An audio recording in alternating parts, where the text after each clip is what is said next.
വർഷങ്ങൾക്ക് ശേഷം അവർ ഒത്തുകൂടി. പൂർവ്വ വിദ്യാർത്ഥി സംഗമമോ അധ്യാപക സംഗമമോ ആയിരുന്നില്ല. 30 വർഷങ്ങൾക്ക് മുമ്പ് ചോറ്റി, ത്രിവേണി, വേങ്ങത്താനം മേഖലകളിൽ ഒന്നിച്ച് ക്രിക്കറ്റ് കളിച്ച ടീം അംഗങ്ങളും സുഹൃത്തുക്കളുമാണ് പഴയകാല ഓർമ്മകൾ പങ്കുവെച്ച് ഒരുമിച്ച് കൂടിയത്. മുണ്ടക്കയം പൈങ്ങനായിലെ ടർഫ് കോർട്ടിലാണ് തങ്ങളുടെ പഴയ അനുഭവങ്ങൾ പങ്കുവെക്കുന്നതിനും പഴയ സ്മരണകൾ പുതുക്കി ഒരിക്കൽ കൂടി പഴയ ക്രിക്കറ്റ് കളികൾ ആസ്വദിക്കുന്നതിനുമായി ഒരുമിച്ച് കൂടിയത്.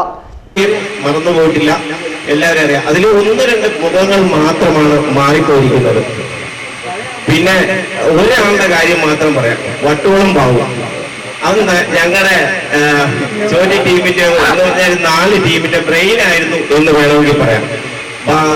ബൗള് ചെയ്യും, പതുക്കെ വന്ന്, പക്ഷെ ഫീൽഡ് ചെയ്യൂല, ക്യാഷ് കൊടുക്കില്ല.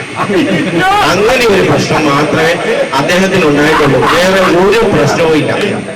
പിന്നെ അങ്ങനെയുള്ള കാര്യങ്ങളാണ് ഇവിടെ പറയാനുള്ളത്. പിന്നെ ഇവിടെ നമ്മുടെ ഏറ്റവും അക്തറിനേക്കാൾ കൂടുതൽ വേഗത്തിൽ എറിയുന്ന ബാല്യത്തിലെ യൗവനത്തിലും അക്തറിനേക്കാൾ കൂടുതൽ വേഗത്തിൽ എറിയുന്ന ബൗളേഴ്സ് നമ്മുടെ കൂട്ടത്തിലുണ്ടായിരുന്നു.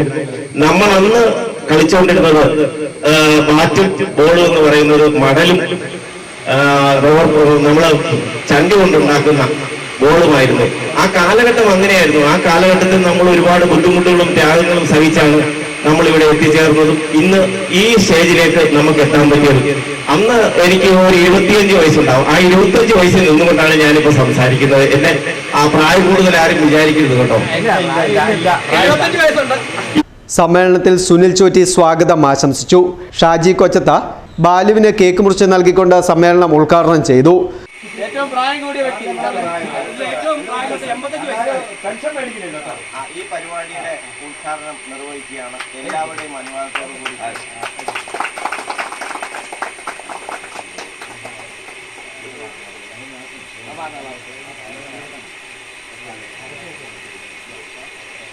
ആദ്യം കേക്ക് മേടിക്കുന്ന ആൾക്കാരെ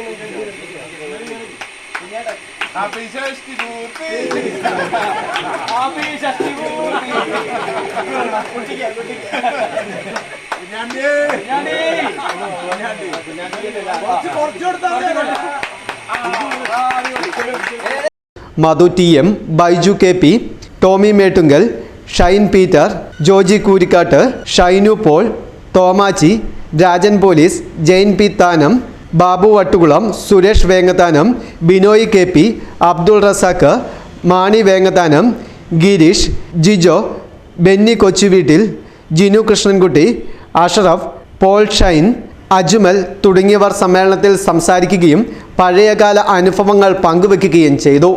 തുടർന്ന് പഴയകാല സുഹൃത്തുക്കൾ ഒരുമിച്ച് ടർഫ് കോർട്ടിൽ ഒരുമിച്ച് ക്രിക്കറ്റ് കളിച്ചാണ് തങ്ങളുടെ ഓർമ്മകൾ പുതുക്കിയത്. ചടങ്ങിൽ വെച്ച് SLC+2 പരീക്ഷകളിൽ മികച്ച വിജയം നേടിയ അംഗങ്ങളുടെ കുട്ടികളെ ആദരിക്കുകയും ചെയ്തു. News bureau, Mundakayam.